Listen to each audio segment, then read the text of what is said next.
We got a picture of this girl here saying, "Don't hate me if I am looking for an ABB to financially and socially ruin his life."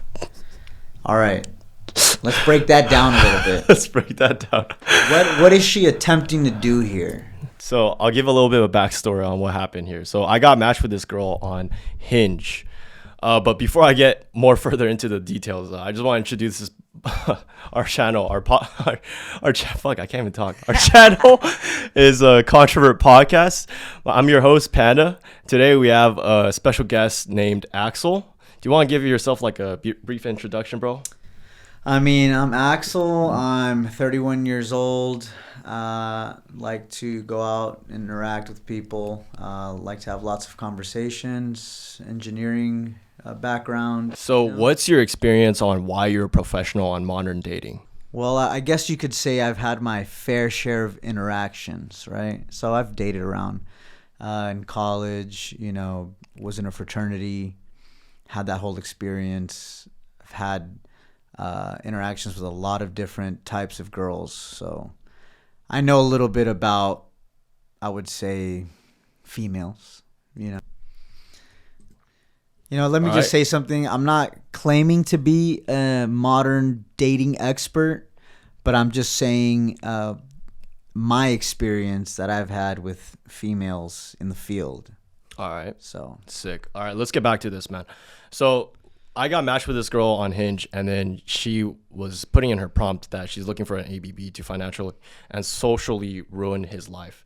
And the fucked up part about this whole scenario is that if you're a girl and you're just blatantly putting it on your social profile, your social dating app profile, that you're looking for pretty much like you're trying to gold dig a guy, that's bad. And we could discuss that in another video, why gold diggers are bad. But today I want to talk about the difference between like Mexico, because you've dated in Mexico extensively. Yes, I've dated in Taiwan extensively.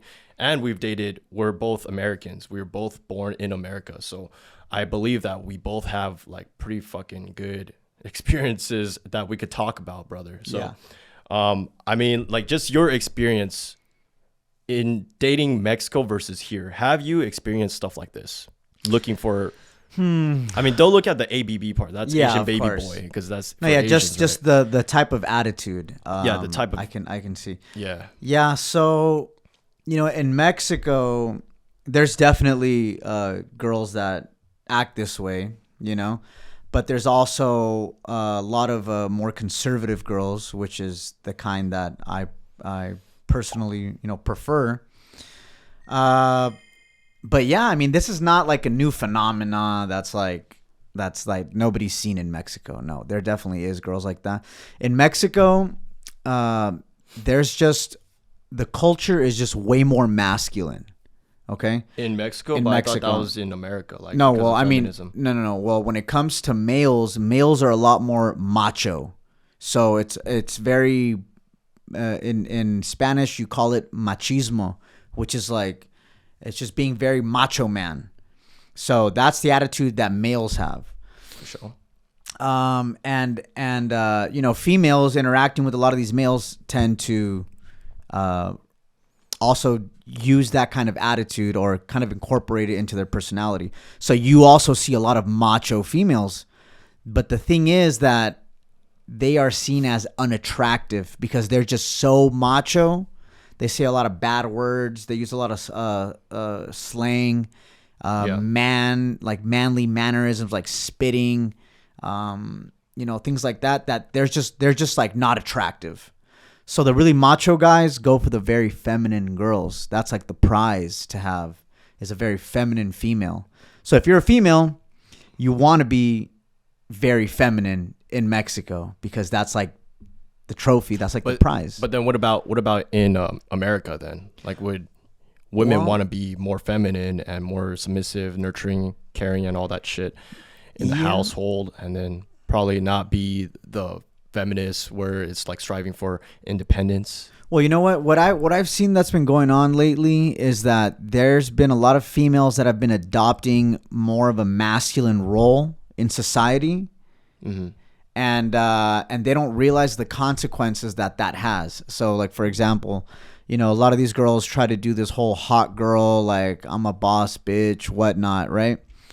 And that's more of a like a masculine. That's giving off more of masculine energy because, you know, you're basically getting your own money, you're providing for yourself, and you're acting like you don't need anybody. That's more. Those are male characteristics.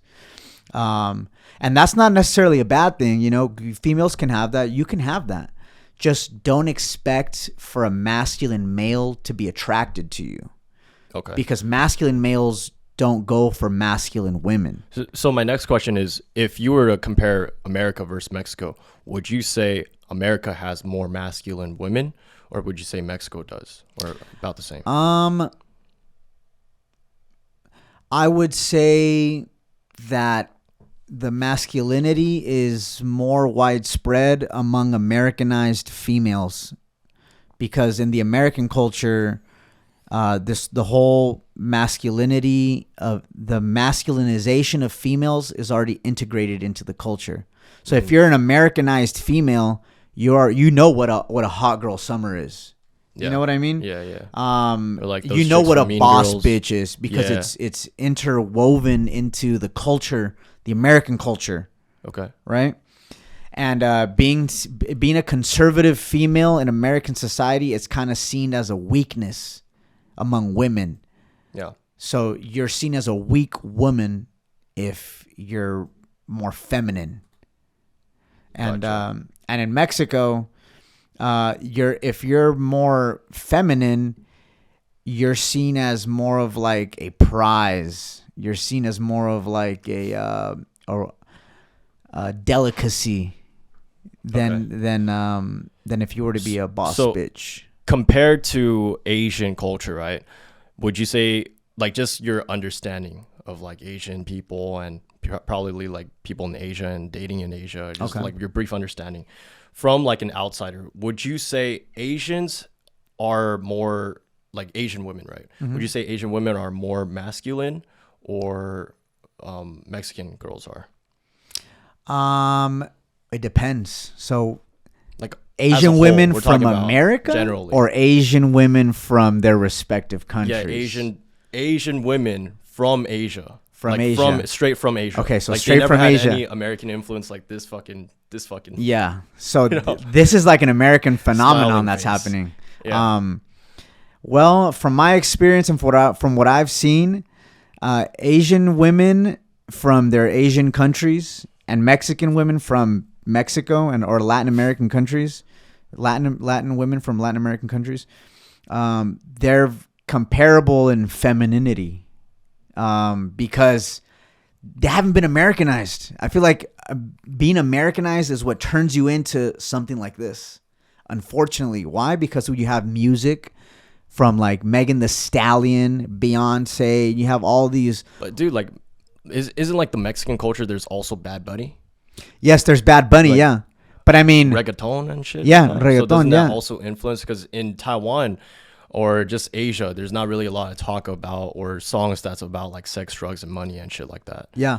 So No, yeah, and that's yeah. why I'm saying that's why there's the masculinization of the females going on is through the music and through the culture, pop culture. You know, there is reggaeton and that, and there's rap, Mexican rap, that the females are rapping like dudes. So that whole phenomena is happening in Mexico. Okay. You know, don't get me wrong, but it is much more developed here in America. Why? Yeah. Because you got Hollywood, you got the movie, you got way more of a cultural influence on Americans.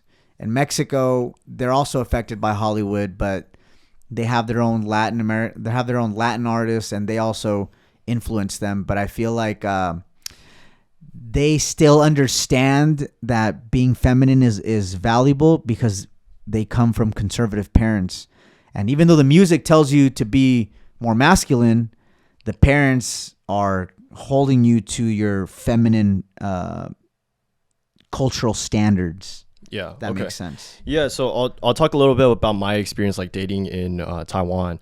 I could kind of speak on the whole Asia kind of, because Taiwan, Japan, Korea, etc., all that bullshit. It's like almost relatively the same.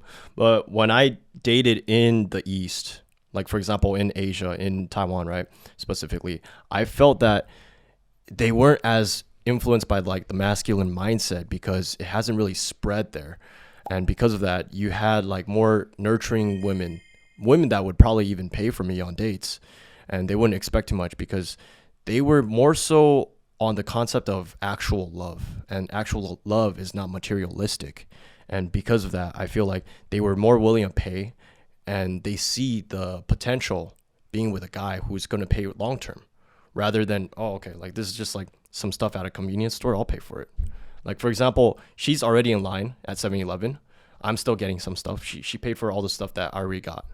And then I'm still like looking for things. So she didn't even like wait for me, you know, and she paid for it. So things like that, it kind of makes me go like, okay, so with that mindset versus in America, is like America, most likely you would have someone like, if we're at 7-Eleven and then a lot of the stuff was mine, she would be like, she would have let the next person pass until you came and paid for the stuff. I'm not saying like every girl is like this, not. but I'm saying the likelihood of this is a higher probability. Is higher, right? And then so we sometimes we have some pushback with like some viewers. They go like, oh, you can't say like all women are like this. No, I'm not saying that shit. I gotta reiterate this so many fucking times.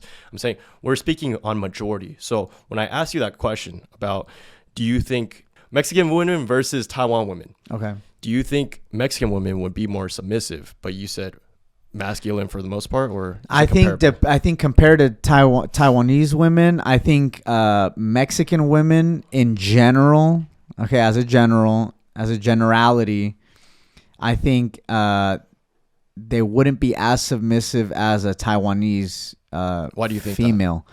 Just because like I told you, the whole pop culture influence is starting to develop in Mexico and Latin countries. Yeah.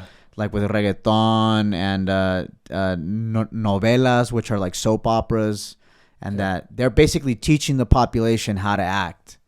So even so, like Latino culture is more open, right? So I had some friends that went from like Guatemala or something.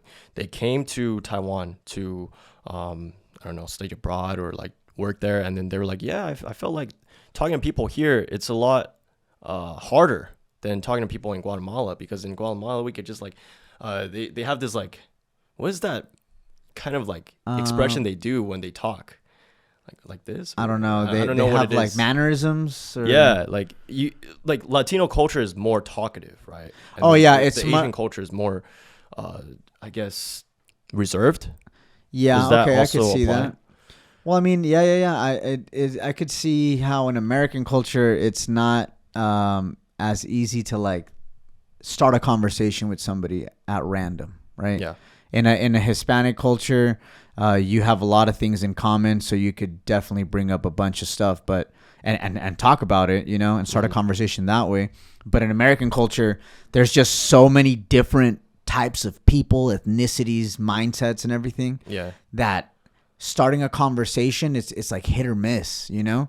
You either hit and you start that conversation, or you say something that they don't identify with, and it just does not lead into a conversation.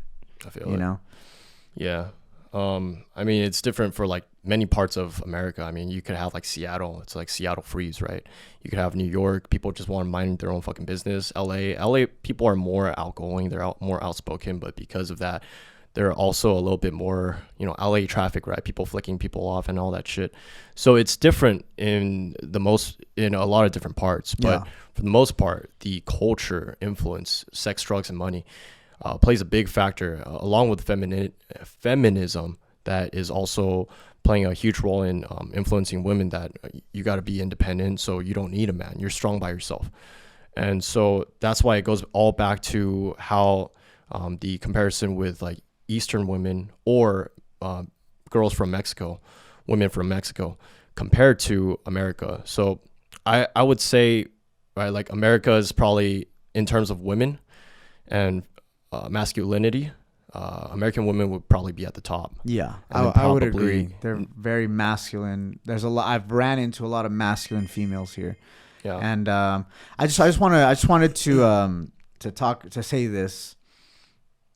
I think it depending on what kind of information the girl takes in, will dictate her attitude. So, you know, if you're meeting a girl, you definitely have to ask her about what her interest in music, movies, and any of this other media is, because once you ask them that information, you can kind of get a good idea of what her values and her morals are. Sick, yeah. You know? Okay, that's a good point. So that's why it's important when you go out on a date. Of course, you're not, I mean, you can, when you see a girl, you're automatically going to decide if you're going to date her or not based on her appearance, right? That's like step one. Yeah. Men, it's like, okay, appearance. Second is like personality, and that takes a little time to discover, you know? So I would say you definitely ask her what kind of media is she consuming, and then you'll get a better idea of what you're dealing with, you know? Yeah. And in Mexican culture, when you ask them, like, okay, what do you like to listen to? And she tells you, corridos, which is like the regional Mexican music. Yeah. Like corridos, and I like to watch, I don't know, Narcos and stuff. You can already get an idea of what kind of girl this is, and it would most likely be a masculine female, because these are masculine things. Generally speaking, right? Masculine. Not necessarily like 100%. Not necessarily, but you'll be able. No, I think if they listen to that kind of media and watch that kind of media, she has an underlying masculine attitude. Okay? Girls who listen to like K-pop and like, I don't know, watch anime and stuff like that, they're not as masculine as somebody who would listen to corridos and watch Narcos and killing on the TV and shit, you know? I feel it. Okay. So, Yeah, for sure. We talked a little bit about like gold digging and stuff like that, like especially like with this example, right? But we talked more so about like boss bitch attitude. So I want to kind of ask about like gold diggers in Mexico. So me personally, I'll talk a little bit about like my experience in Taiwan, because you've been talking a lot, bro. yeah. Shut the fuck up. You asked me to come on here. It's supposed to be Taiwan versus Mexico, bro. Okay, all right. So I got to give some Taiwan stuff. Okay. So Taiwan, okay. Like, as I said earlier, definitely not a lot of gold digging, right? Okay. Because there's not that much of a boss bitch attitude. And then I feel like, do you feel like there's a correlation if a girl is more of a boss bitch, then she's more of a gold digger? No, I don't. Because in Mexico, I've seen a lot of gold digging come from very feminine women. I feel like gold digging is actually like a survival attitude of feminine women, because like I said, yeah, that makes sense. But then, right? you know, my experience dating in Taiwan, they were not gold diggers, they were not boss bitches. And it kind of goes to show when my experiences that I talked about, right, like the gold digging experience where she just didn't care and she just paid for it, and that girl, or those girls, actually were more feminine girls. And they were more submissive, more caring, more loving, and they weren't like the ones to like try to argue with you and stuff like that. And gold digging, it'll always be half. So I think there's not really, you can't really say that gold digging is correlated to masculinity, because, you know, very masculine females can be gold diggers and very feminine females can be gold diggers as well. Yeah. But know? my experience just dating girls there, they were not as gold digger or masculine, just like boss bitches, as people that I've dated here. It could be also that maybe money, the concept of money in Taiwan is not such an important factor in dating. Would you say it is in Mexico though? In Mexico, it is a very important factor. Very important. I think it's probably top 2. Yeah, I remember you explained something last week, right? It shows kind of like dominance. Yeah, because I mean, it shows that, you know, you have abundance. You know, when you have abundance, you automatically attract, very attractive females, because they have high maintenance needs. You know, they got the Gucci bags, the Dior slippers, or I don't know, the Cartier bracelets, whatever. You know, so if you're a high earning male, you're automatically you catch their eye. You know. Yeah.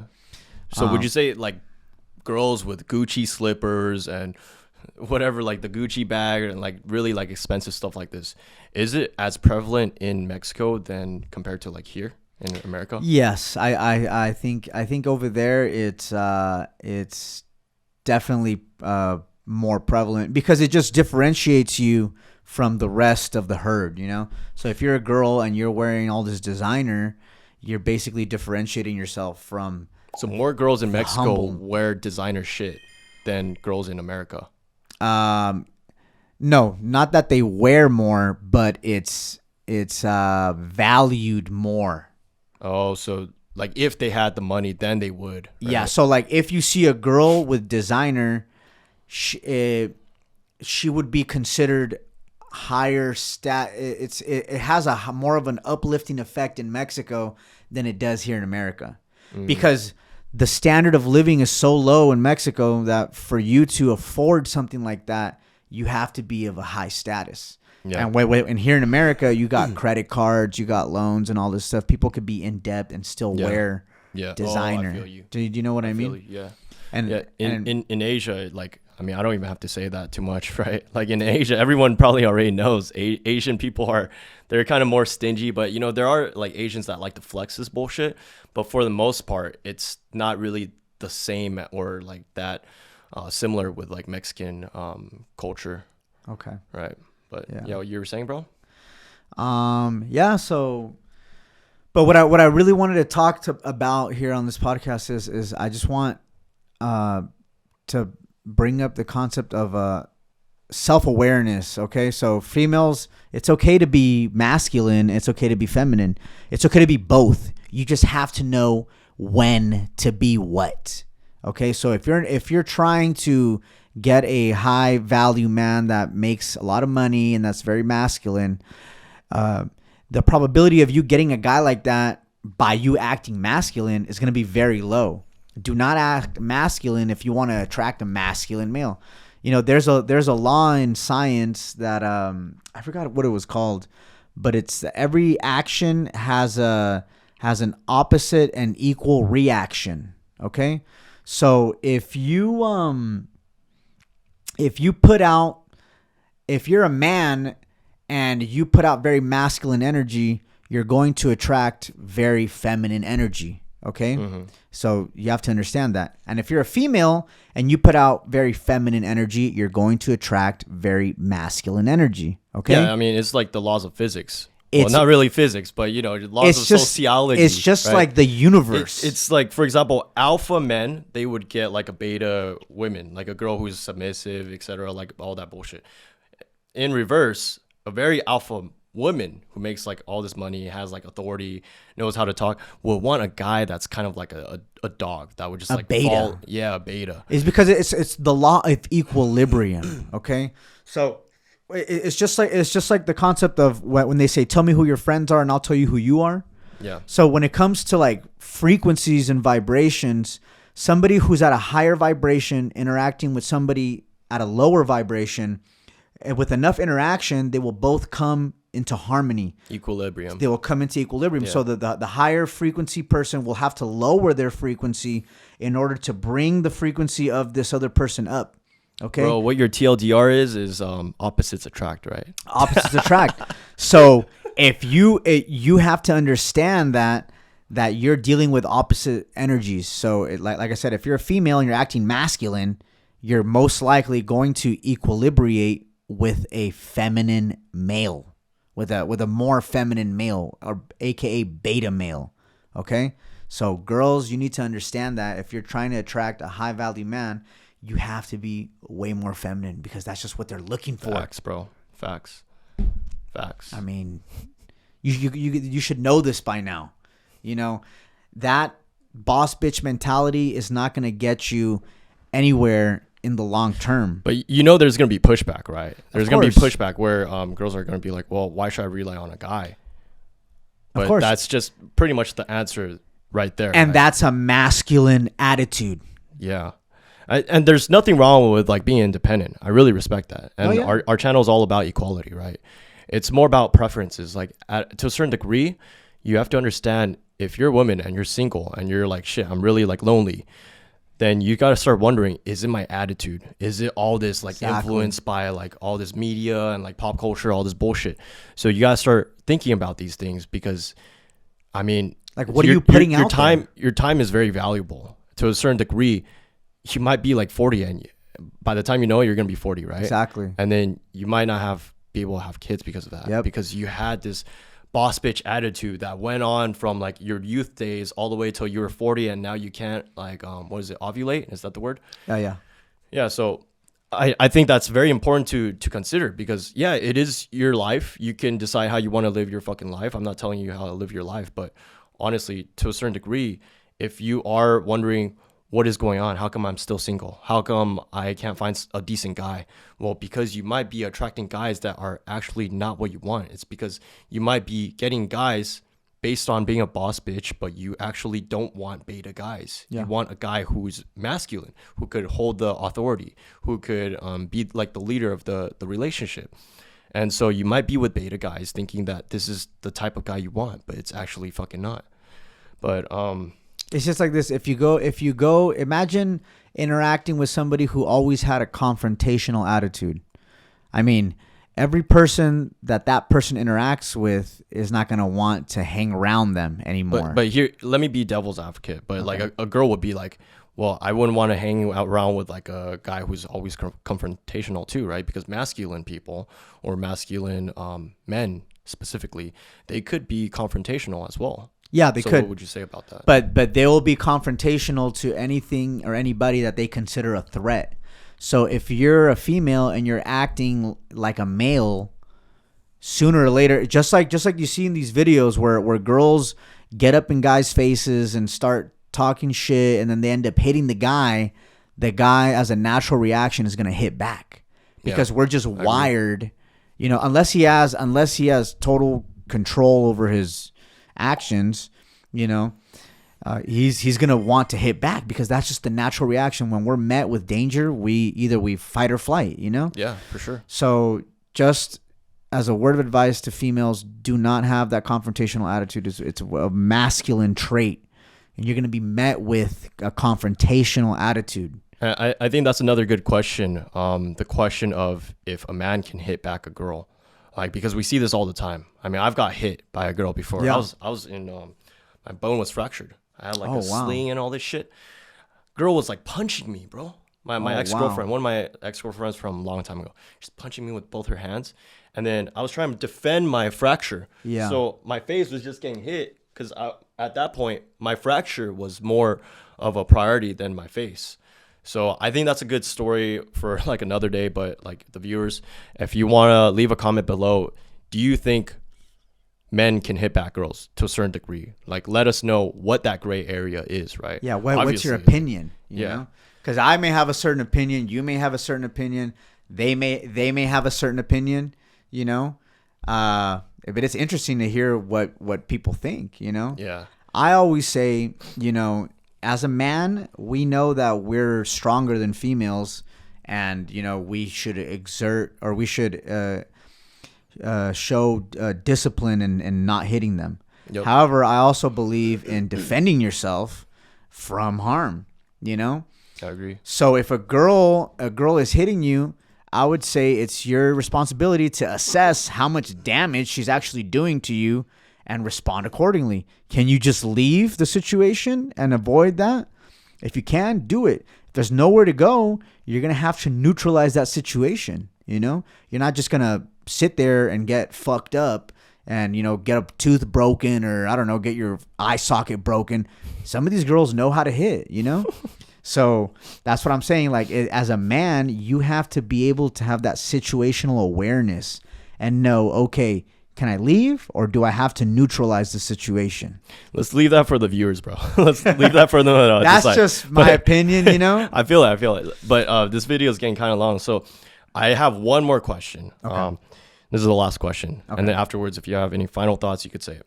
But my last question is, do you think American culture, especially like with the whole rise of feminism, all this like feminism movement and masculine women, this ideology that women should be independent, do you think it's starting to influence other countries like Mexico? You could give your opinion first, and then I'll tell mine about Taiwan. Okay. So you know what? Yes, I do think it's starting to influence Mexico. It's because it's all through the media. The media. It's because the media is basically the propagation of all information, movies, music, art. All of this media is basically feeding you some sort of message. And you got to understand that there is an agenda out there right now to basically masculinize, I don't know how you say it, females. Why? Because in my opinion, they're trying to destroy the family unit. Okay. Oh shit. So that's they don't, deep, bro. Yeah, it's deep. It's very deep, but that's basically what's happening. They're trying to control like the Matrix, right? What is the effect of all this feminism? Yeah. Women are not having kids and they're not getting married. So what does that mean? Less families are being formed. That's the main effect of all of this. Also, if females start entering the workforce and stuff, the state and the federal government get double the taxes. So they're all for it because they get more money. You just got to remember that. This whole bro, that's what I told you last week, bro. Yeah, we literally talked about this. Damn, man. You got to understand that this is not for your benefit. You have to understand that having a family should be the main objective. Yeah, so what I was saying was that because the motherly figure is lacking in the household now because she's working full-time as well, then the teachings that pass from generations to generations, or just like those virtues that go from person to person, it's lacking now. Exactly. And because it's lacking, now the government can pretty much step in and calibrate, or what is it, control your kid. They can decide. They can program your kid. Learning. That's the word. Yeah. Instead of the parents teaching them the morals and ethics, here comes the state and the federal government, and they're basically deciding what your kids are going to learn, what is right and what is wrong. And that's why you see this whole movement with the LGBTQ plus in schools. So you think LGBT, they want to control this whole movement of LGBT. They want to control how kids think.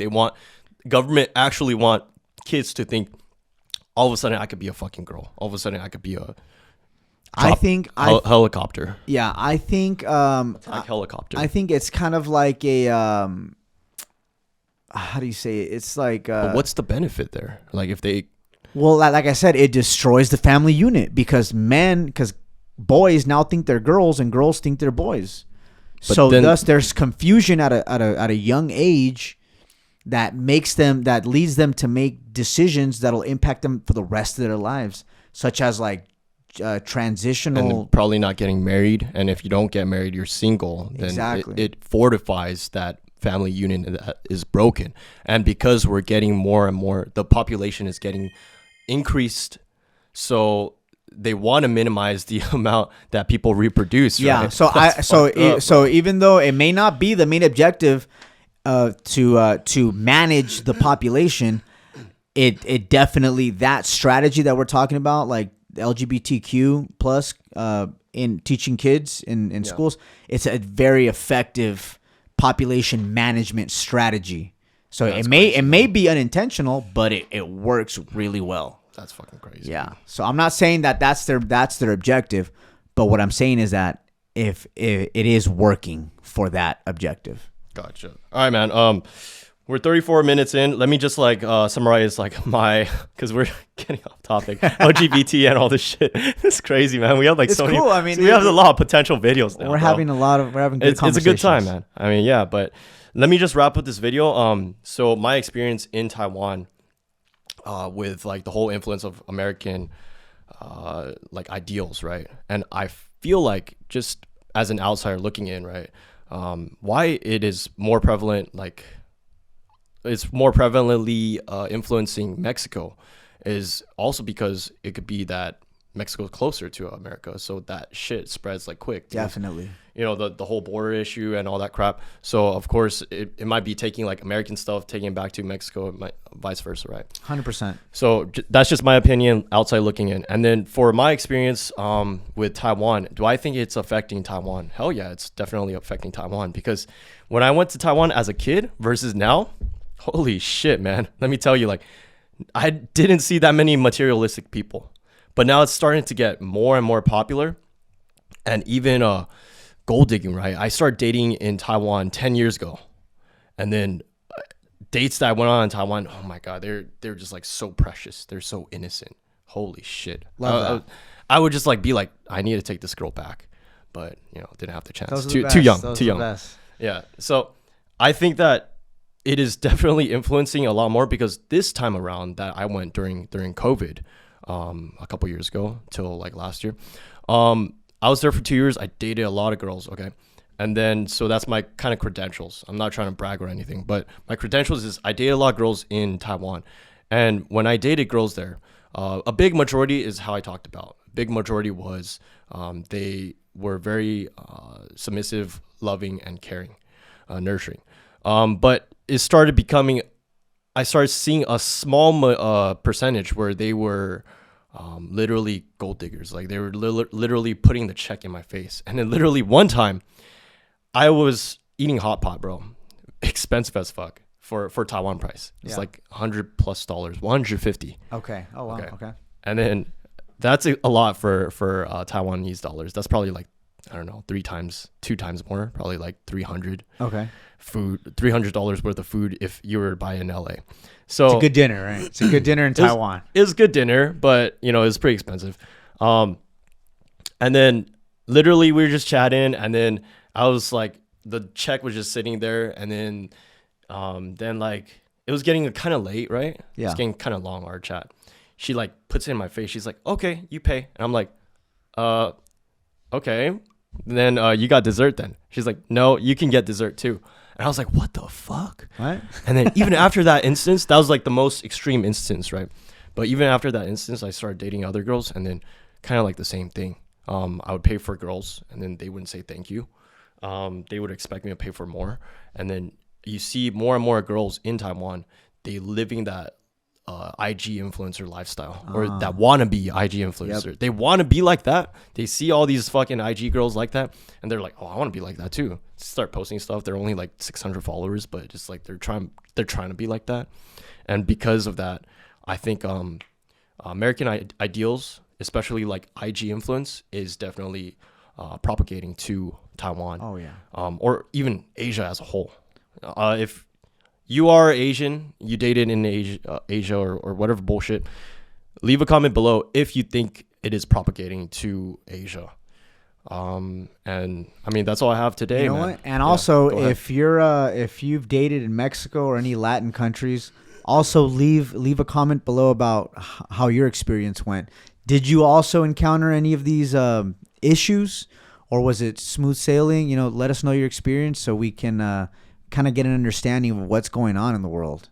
Yeah, and if you're a continued viewer, shit, I have to keep, we're shameless plugging too much, but but if you're a continued viewer, let us know in the comment below if you liked Axel on the podcast, bro. Like we gotta probably have this guy back on. Shit, yeah, you guys, invite me and I'm here to talk.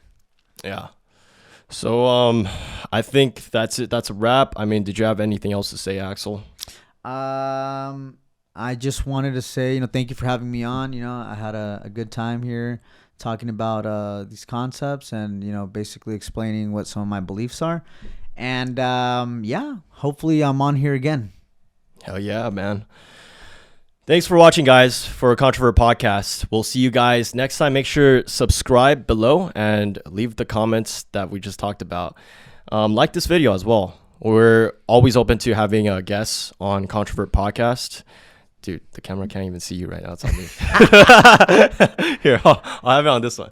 And you know what? And if you're a girl and you would like to be here and kind of have a discussion, more than welcome. I actually like to you know, talk to girls about these kinds What of he's problems. saying is he wants to debate with you. Yeah, guys. he wants a fiery debate. Well, I mean, I don't want to debate. I want to discuss because I'm here to understand. Yeah? I'm not here to argue.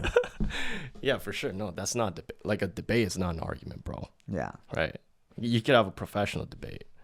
Yeah. But anyways, Whatever. guys. Yeah. Let us know in the comment, guys. We'll see you guys next time on Controvert Podcast.